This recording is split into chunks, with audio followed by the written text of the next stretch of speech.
नमस्कार दोस्तों, स्वागत है आपका नॉलेज 231 में। बरमूडा ट्रायंगल का नाम तो आपने सुना ही होगा। ऐसी जगह जहां रहस्यमय तरीके से जहाज और प्लेन्स गायब हो जाते हैं। ऐसी जगह जहां पर प्लेन्स के सारे सिस्टम फेल हो जाते हैं। ऐसी जगह जहां अब तक हजारों लोगों की मौत हो गई है। हैरत की बात यह है कि पिछले 100 सालों में इसमें 75 हवाई जहाज और 100 से ज़्यादा छोटे बड़े जहाज समा चुके हैं और इस जगह 1000 से ज़्यादा लोगों की मौत हो गई चुकी है। लेकिन कोई नहीं जानता ऐसा होने के पीछे असल वजह क्या है। कोई कहता है कि यहाँ एलियंस का ठिकाना है, तो कोई कहता है कि यहाँ बहुत बड़ा समुद्री राक्षस रहता है। आज तक कोई भी इस बरमूडा ट्रायंगल की मिस्ट्री को सुलझा नहीं सका है।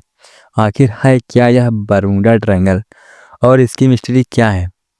ब्रिटेन का एक प्रवासी क्षेत्र है बरमूडा ट्रायंगल। सबसे पहले इसकी जानकारी क्रिस्टोफर कोलंबस ने दी थी। उनका यह मानना है कि बरमूडा ट्रायंगल एलियंस के बेस तक जाता है, जो एक रास्ता है। हम अक्सर बरमूडा ट्रायंगल के विषय में सुनते हैं और नाम सुनकर हमें अचंभा लगता है कि आखिर ये है क्या, इसका रहस्य क्या है। साइंस की भाषा में जब हम पढ़ते हैं तो हमें उतना अच्छी से समझ नहीं आता है, लेकिन अगर कोई आम बोलचाल की भाषा में समझा सके तो कितना बेहतर होता है।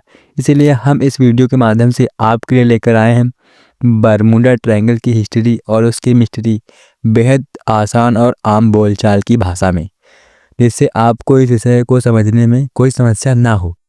क्या है बरमूडा ट्रायंगल? अटलांटिक महासागर में 5 लाख स्क्वायर किलोमीटर का एक बहुत बड़ा हिस्सा बरमूडा ट्रायंगल कहलाता है। इसे बरमूडा ट्रायंगल इसलिए कहते हैं क्योंकि इसका आकार ट्रायंगल की तरह है। हालांकि इस बात की कोई पुख्ता जानकारी नहीं है, लेकिन हैरत की बात यह है कि पिछले 100 सालों में इसमें 75 हवाई जहाज और 100 से ज़्यादा छोटे बड़े जहाज समा चुके हैं और 1000 से ज़्यादा लोगों की मौत हो चुकी है। यही कारण है कि यह एक मिस्ट्री या रहस्य बना हुआ है। इसे डेविल राक्षस ट्रायंगल के नाम से भी जाना जाता है। बरमूडा ट्रायंगल उत्तर अटलांटिक महासागर में स्थित ब्रिटेन का एक क्षेत्र है। यह संयुक्त राज्य अमेरिका के पूर्वी तट पर मियामी फ्लोरिडा से महज 1770 किलोमीटर और हैलिफैक्स कनाडा के दक्षिण में 1350 किलोमीटर की दूरी पर स्थित है। कहा जाता है कि सबसे पहले इसकी खोज या यूँ कहें इसकी जानकारी क्रिस्टोफर कोलंबस ने दुनिया को दी थी। उन्होंने अपने लेखों के माध्यम से बताया था कि किस तरह की घटनाएं बरमूडा ट्रायंगल में होती है और यह एक रास्ता है जो एलियंस के बेस तक जाता है। क्यों गायब हो जाते हैं जहाज? यह वह दिन था 20 दिसंबर सन 2020 जब 30 फुट लंबी एक बोट बहामस आइलैंड से फ्लोरिडा की तरफ रवाना हुई और इस बोट में कुल 20 पैसेंजर सवार थे। इस बोट ने बहामस से फ्लोरिडा का सफ़र पहले भी कई बार तय किया था, इसीलिए इनके लिए यह सफ़र भी बिल्कुल नॉर्मल था। लेकिन जब बोट समंदर के अंदर पहुंची तो इसके साथ कुछ ऐसा हुआ कि इसके सारे सिस्टम फेल हो गए और कंपास ने भी काम करना बंद कर दिया और थोड़ी ही देर बाद ये छोटी सी बोट इस विशालकाय समंदर में कहीं विलुप्त हो गई। इस बोट के साथ ऐसा क्या हुआ कि इसके बोट का पता आज तक ना चल सका। इसे समंदर निगल गया या फिर आसमान खा गया। इसके बाद एक सर्च अभियान शुरू किया गया जो 4 दिन और 4 रातों तक चला, लेकिन इस छोटी सी बोट का नामो निशान तक ना मिल सका। इसके बाद इस सर्च अभियान को बंद कर दिया गया। एक और ऐसी ही घटना है। 5 दिसंबर सन 1945 दोपहर के 2:10 हो रहे थे।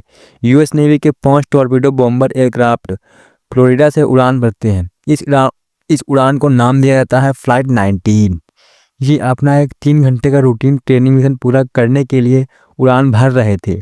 यह इस फ्लाइट में कुल 14 क्रू मेंबर्स थे, जिन्हें लीड किया जा रहा था एक फ्लाइट लीडर के द्वारा, जो बहुत ही एक्सपीरियंस पायलट थे।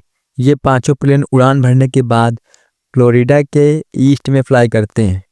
मौसम काफ़ी साफ था और सब कुछ नॉर्मल चल रहा था, लेकिन उड़ान भरने के 2 घंटे बाद एक पायलट जिनका नाम था लेफ्टिनेंट चार्ल्स कैरल टेलर, ये रिपोर्ट करते हैं कि इनका कंपास काम नहीं कर रहा है।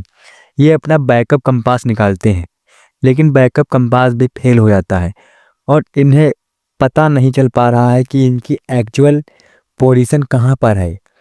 ये बाकी पायलटों से पूछते हैं और उन्हें पता चलता है कि उनके भी कई इंस्ट्रूमेंट फेल हो चुके हैं, लेकिन मौसम भी धीरे धीरे बिगड़ता जा रहा है। शाम के करीब 4:56 पर चार्ल्स टेलर को लगता है कि उनके प्लेन्स एक्चुअली में गल्फ ऑफ मैक्सिको के ऊपर पहुंच चुके हैं।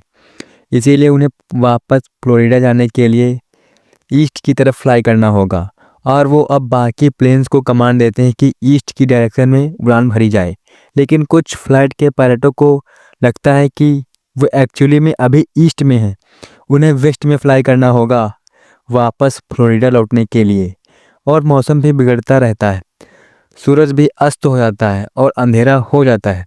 ऐसा माना जाता है कि असल में ये प्लेन्स 370 किलोमीटर ईस्ट में थे, फ्लोरिडा के करीब शाम के 7:04 पर। चार्ल्स टेलर की तरफ से एक आखिरी रेडियो ट्रांसमिशन आता है। All planes close up, tide will have to ditch unless land fall we all go down together. और इसके बाद ये पांचों प्लेन्स कहीं गायब हो जाते हैं, हमेशा हमेशा के लिए। आज के दिन तक भी इन प्लेन्स का पता नहीं चल सका ये कहाँ पर हैं, इसके साथ क्या हुआ। फ्लाइट 19 के गायब होने के बाद एक सर्च एंड रेस्क्यू अभियान चलाया जाता है। इस रेस्क्यू अभियान में एक एयरक्राफ्ट 13 क्रू मेंबर्स के साथ टेक ऑफ करता है फ्लाइट 19 को ढूंढने के लिए। पर यह प्लेन भी 13 लोगों के साथ कहीं गायब हो जाता है किसी मिस्टीरियस तरीके से। और इसके बाद बहुत बड़ा सर्च एनसी ऑपरेशन बुलाया जाता है, जो उस समय का one of the largest search operation था इन दोनों फ्लाइट को ढूंढने के लिए। लेकिन कोई अता पता नहीं चलता है, ना तो कोई भी इंसान की बॉडी मिलती है, ना ही एयरक्राफ्ट का कोई टूटा हुआ हिस्सा। जहाँ पर ये दोनों ही हादसे हुए थे उसे आज हम बरमूडा ट्रायंगल के नाम से जानते हैं। इस क्षेत्र में जहाज़ों के गायब होने के कारण पर कई शोध और अध्ययन हुए हैं, लेकिन अभी तक स्पष्ट रूप से कुछ पता नहीं चल पाया है। हालांकि जहाज़ों के गायब होने को लेकर वैज्ञानिक मौसम को इसका जिम्मेदार बताते हैं।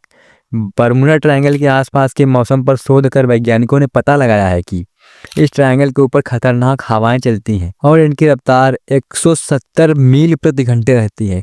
जब कोई जहाज इस हवा के चपेट में आता है तो वह अपना संतुलन खो बैठता है, जिसके कारण उनका एक्सीडेंट हो जाता है। बरमूडा ट्रायंगल उत्तर अटलांटिक महासागर में स्थित है। वैज्ञानिकों का यह भी कहना है कि बरमूडा ट्रायंगल में बेहद भारी चीज़ों को अपनी ओर आकर्षित करने की ताकत है, जो बादलों की हेक्सागोनल शेप की वजह से आती है। यह बादल एयर बम बनाते हैं, यानी हवा में बम ब्लास्ट जैसी ताकत पैदा करते हैं। इनके साथ 170 मील यानी करीब 273 किलोमीटर प्रति घंटा वाली हवाएं होती हैं। और ये बादल और हवाएं आपस में मिलकर जब जहाज से टकराते हैं तो उन्हें खींचकर समुद्र के तल में ले जाते हैं। तो यही कारण है कि यहाँ पर आकर जहाज अपना संतुलन खो देते हैं और वो इसी हवा और तूफान की चपेट में आकर समुद्र के अंदर उठ रहे भंवर में समा जाते हैं। तो दोस्तों, हमें उम्मीद है कि यह जानकारी आपको बेहद पसंद आई होगी। तो दोस्तों, इस वीडियो को भरपूर लाइक और शेयर करें। धन्यवाद।